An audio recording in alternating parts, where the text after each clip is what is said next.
Soviet troops with fully automatic rifles was no doubt terrifying, and the British Army of the Rhine would have been heavily outgunned at the small unit level. The new rifle, L1A1, had a 20-round detachable magazine and was chambered in 7.62 by 51 NATO.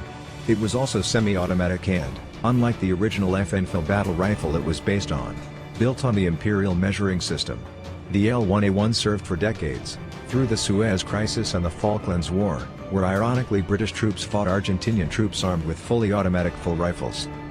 By the 1980s it was clear the L1A1 needed the replacement. The NATO countries, starting with the United States, were gradually trading in their 7.62mm battle rifles for 5.56mm assault rifles. Although these smaller caliber weapons had a shorter range, they were lighter, easier to fire, and the new 5.56 standard meant NATO troops could share ammunition. The Royal Small Arms Factory had just the weapon. In 1977, it had submitted the new Enfield individual weapon for NATO trials. The E was chambered in the new 4.85mm cartridge, which quickly became obsolete as it became clear 5.56 was the new standard. Engineers found that it was not difficult to rechamber the weapon in 5.56. The resulting weapon was known as the L85A1 and entered service with the British Army in 1985. Like many assault rifles, it operated on the gas piston, rotating bolt design and internally was in many ways based on the US-designed Armalite AR-18 rifle. The rifle featured an adjustable gas system with positions for normal use, adverse conditions, and launching rifle grenades. Rifles issued to infantry were equipped with the sight unit, small arms, Trilux, 4x optical sight with backup iron sights. Rifles issued to support units and vehicle crews had a built-in carry handle with iron sights. Vehicle crews. The L85A1's bullpup configuration made for a compact weapon.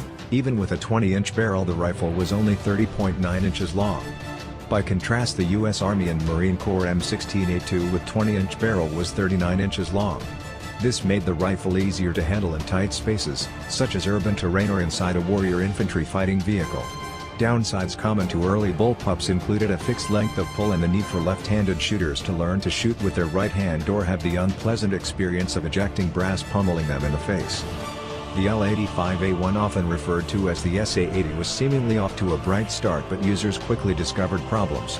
Early rifles produced at the Royal Small Arms Factory at Enfield were of poor quality, with production improved only after a new factory at West Nottingham went into operation. Numerous design flaws continued to go unaddressed. More than 24 issues were catalogued by 1990, including corroded bolts, extractor issues, broken firing pins, and faulty magazine release mechanisms. The weapon showed extremely poor reliability in Operation Granby, the UK's participation in the 1991 Persian Gulf War.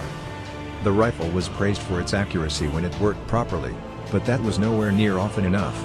A number of fixes were implemented to address the most severe problems, but the L85A1 continued to have problems throughout the 1990s.